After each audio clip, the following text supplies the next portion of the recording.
Are adults trying to block kids from using social media? I'm Arjun Ram, and this is Can Explains Adults Blocking Kids from Social. The short answer is yes. And there's been a lot of news popping up recently about it. Let's start with the timeline. Okay, way back in 1998, COPPA, a law passed in the US, was enacted and stated that no person under the age of 13 can have their data collected online. As a result, when social media apps like Facebook, Instagram, and others began, they set their minimum age limit to 13. Jump way ahead to December 2017. Facebook announced Messenger Kids, and although controversial, they claimed it is safe. 4 years later, Facebook announced they are developing a kid version of their popular social media app, Instagram. Then, on September 14th, the Wall Street Journal breaks a story with leaked documents revealing that Facebook's own internal research shows that Instagram can have a negative effect on young people's mental health and body image, especially for girls. 4 days later, Douyin, the Chinese version of TikTok, announces it will limit people under 14 to 40 minutes of use per day and unable to use the app at all between 10 p.m. and 6 a.m. About 2 weeks after that, following public backlash and criticism, the head of Instagram announces they are pausing development of Instagram Kids. On October 3rd, an interview on 60 Minutes revealed the source of the leaked Facebook documents as former Facebook employee Frances Haugen. 2 days later, Haugen appeared before US Congress to testify about the documents and claims Facebook knows it can be harmful to children. And then on October 11th, Facebook announced that it will be implementing new features aimed at protecting young people, such as nudges to take a break after long periods of use, or flags that the content that they are viewing could be harmful. Okay, I think I got you up to speed. So if all these adults are taking these measures to stop or limit kids from using social media, it begs the question, why? Is social media really that bad for kids? According to Matthew Johnson, Director of Education at Media Smarts, social media apps like Instagram, TikTok, and Snapchat are not appropriate for younger kids. But what about teens? While the Facebook leaks have shown that social media can have a negative effect on a teen's mental health, there is evidence that shows that social networks can be very positive. Particularly since the pandemic began, social media has presented a way for people to socialize with their friends. It can also be a way for people to organize events or stay in touch with family. And it can be a way for people to express themselves and unleash their creativity. Okay, that doesn't sound all bad. But according to the Facebook whistleblower, social media apps like Facebook and Instagram can present negative effects that are harmful to children.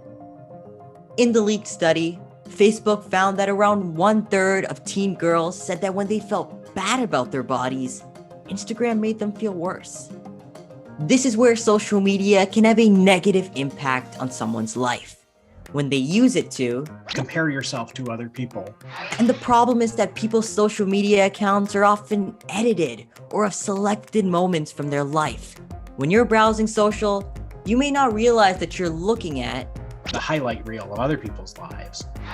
This curated view into someone else's life can create an unrealistic view of the world, and comparing yourself to that can potentially have a negative impact on your well-being. So it seems when it comes to social media, so much of it is about how you use it. Speaking of using it, why do companies want people on their social media platforms in the first place? And why are they taking steps to make it seem like it's safer for young people to use? The answer is pretty simple, according to Priya Kumar, a professor at Pennsylvania State University.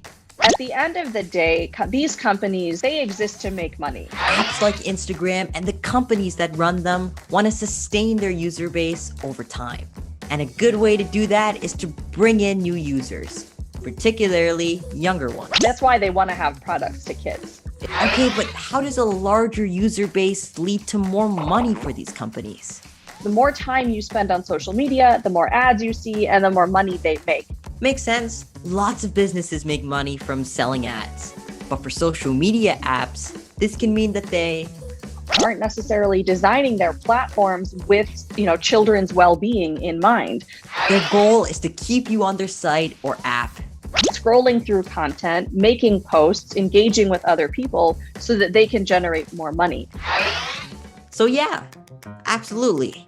From age limits to time limits to nudges and warnings and even laws that have been passed, the history of social media is filled with examples of adults creating ways to stop kids from using it or make the way they use it more limited and potentially safer.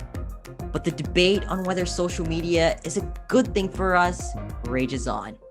And that's it for KN Explains. For CBC Kids News, I'm Arjun Ram. Curious about where I got my information and research for this piece? I spoke to Matthew Johnson, Director of Education at Media Smarts, a not-for-profit charitable organization for media and digital literacy. I interviewed Priya Kumar, a professor at the Pennsylvania State University, who researches families, technology use, and privacy. One other person I spoke to was Carol Arcus, the director of the Association for Media Literacy. You didn't see her in the video, but her contribution was included in our research. I also researched and referenced articles by CBC, The Wall Street Journal, and an episode of the CBS show 60 Minutes. I also reached out to Facebook for a comment, and they provided me with links to their own internal research on the safety of their platforms, and said, quote, research points were taken out of context by the Wall Street Journal in their latest story.